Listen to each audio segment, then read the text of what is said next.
नमस्ते दोस्तों। आज हम दो ऐसे देशों की बातें करेंगे जिन्होंने साथ में सपने तो देखे, लेकिन करप्शन की लड़ाई में दोनों के रास्ते बिल्कुल अलग हो गए। इंडिया और सिंगापुर। पिछले 40 से 50 सालों में एक देश ने करप्शन को सिस्टम का हिस्सा मान लिया, तो दूसरे देश ने करप्शन को जड़ से उखाड़ फेंका। 40-50 साल पहले सिंगापुर भी करप्शन से जूझ रहा था, लेकिन वहां के एक लीडर ली कॉन यून, इन्होंने एक बात साफ कर दी कि अगर देश को बचाना है तो सफाई शुरू करनी होगी। ऊपर से ऊपर से सफाई शुरू करनी होगी। और उन्होंने सफाई शुरू करने के लिए 3 सबसे बड़े काम किए। पहला काम, हाई सैलरी। इन्होंने अपने नेता और अफसरों को इतनी सैलरी बढ़ा दी कि इन्हें रिश्वत लेने की ज़रूरत ना पड़ी। और दूसरा, इन्होंने सिस्टम को इतना फास्ट कर दिया कि अगर करप्शन का कोई केस होता है, तो उसे सालों नहीं लगते, हफ्तों में केस सॉल्व हो जाता है। और सिंगापुर ईमानदार देशों में जो टॉप 5 देश है, उसमें आता है। तीसरा, वहाँ करप्शन का मतलब सिर्फ जेल नहीं होता, सोसाइटी में आपकी कोई इज्जत नहीं रहती। कोई इज्जत नहीं देगा आपको अगर आपने करप्शन किया है तो। सिंगापुर के इतने कठोर नियम है ये 3। बात करते हैं इंडिया की। इंडिया ने 40 से 50 सालों में बहुत बड़े-बड़े स्कैम देखे हैं। उसमें से एक फेमस स्कैम था ईटीज का बोफोर्स, और 2010 के बाद 2G घोटाला, कोयला घोटाला। इंडिया में करप्शन सिर्फ पैसा खाना नहीं है।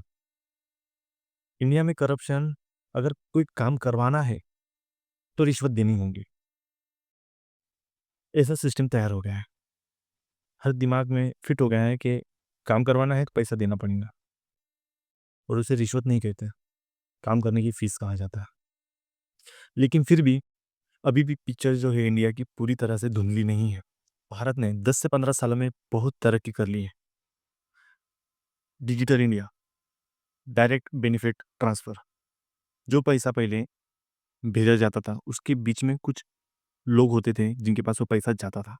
स्टेप बाय स्टेप अगर गवर्नमेंट 1 रुपया भेजती थी, एग्जाम्पल दे रहा हूँ, 1 रुपया अगर भेजती थी, तो वो जिसे मिलना चाहिए उससे सिर्फ 10 पैसा मिलता था। लेकिन आज टेक्नोलॉजी की वजह से जो मिडल मैन से उन सबको हटा दिया गया है। अब सीधा डायरेक्ट जिसे चाहिए, जिसे जो बेनिफिट देना है, गवर्नमेंट जिसे बेनिफिट देना चाहती है, उसके अकाउंट्स में पैसा जाता है। सरकार ने इंडिया में अवेयरनेस बढ़ाने के लिए आरटीआई एक्ट 2005 को लॉन्च किया। इसमें आम आदमी को सवाल पूछने की ताकत दी गई है। लेकिन फिर भी इंडिया की रफ्तार सिंगापुर से बहुत धीमी है, क्योंकि हमारा यहाँ जो पॉलिटिकल विल है और जो सिस्टम है वो इतना स्ट्रांग नहीं है, इतना सख्त नहीं है।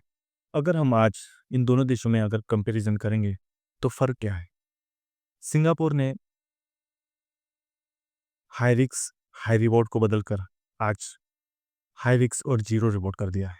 लेकिन इंडिया में आज भी कुछ लोग कहते हैं कि पकड़े गए तो देख लेंगे क्या होगा।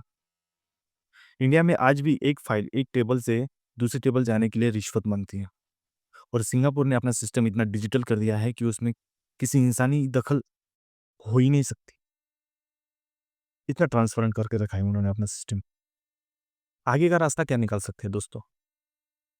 इंडिया के लिए सिंगापुर जैसा छोटा देश बनना नामुमकिन हो सकता है, लेकिन सिंगापुर की तरह ज़ीरो टॉलरेंस नीति को अपनाना नामुमकिन तो नहीं है।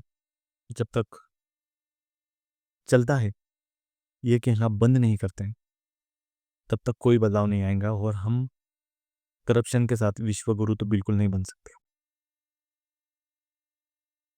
हमारे देश में बदलाव तभी आएगा जब सिस्टम में भी ईमानदारी हो और हमारी नीयत में भी। तभी ये देश डेवलप्ड होगा और विश्व गुरु बनेगा। जय हिंद।